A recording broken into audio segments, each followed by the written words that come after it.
திருவண்ணாமலை அண்ணாமலையார் திருக்கோயில் 8ஆம் ஆண்டு வருஷாபிஷேகத்தை முன்னிட்டு சிவாச்சாரியர்கள் வேத மந்திரங்கள் முழங்க மகாயாகம்.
புனித நீரை கொண்டு அண்ணாமலையாருக்கு சிறப்பு அபிஷேகம்.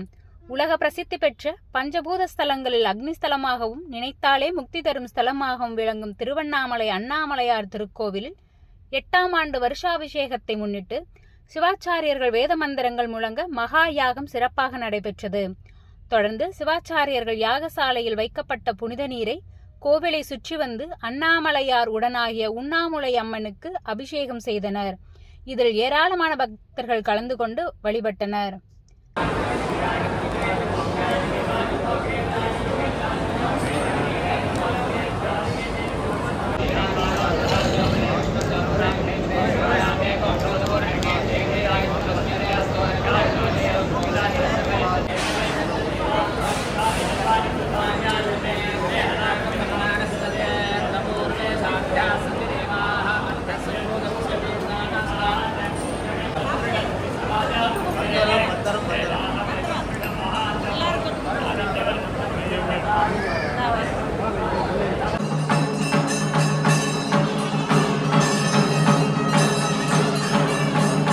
திருவண்ணாமலை அண்ணாமலையார் திருக்கோயில் கடந்த 2017ஆம் ஆண்டு இந்து சமய அறநிலையத்துறை மூலம் மகா கும்பாபிஷேகம் நடைபெற்றது.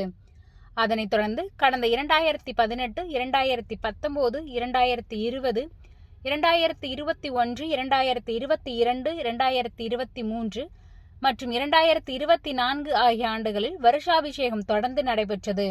அதன் தொடர்ச்சியாக 2025ஆம் ஆண்டு வருஷாபிஷேகம் விழா நேற்று மாலை முதல் காலை யாக பூஜையுடன் தொடங்கி இன்று காலை சிவாச்சாரியர்கள் வேத மந்திரங்கள் முழங்க 108 மூலிகை பொருட்களை கொண்டு 2ஆம் கால யாக பூஜை நடைபெற்றது.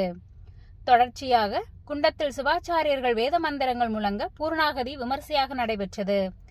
அதனைத் தொடர்ந்து யாகசாலையில் வைக்கப்பட்ட புனித நீரை சிவாச்சாரியர்கள் மங்கள வாத்தியங்கள் முழங்க கோயிலை சுற்றி ஊர்வலமாக எடுத்து வந்து அண்ணாமலையார் உடனாகிய உண்ணாமுலை அம்மனுக்கு உச்சிகால வேளையில் அபிஷேகம் செய்தனர்.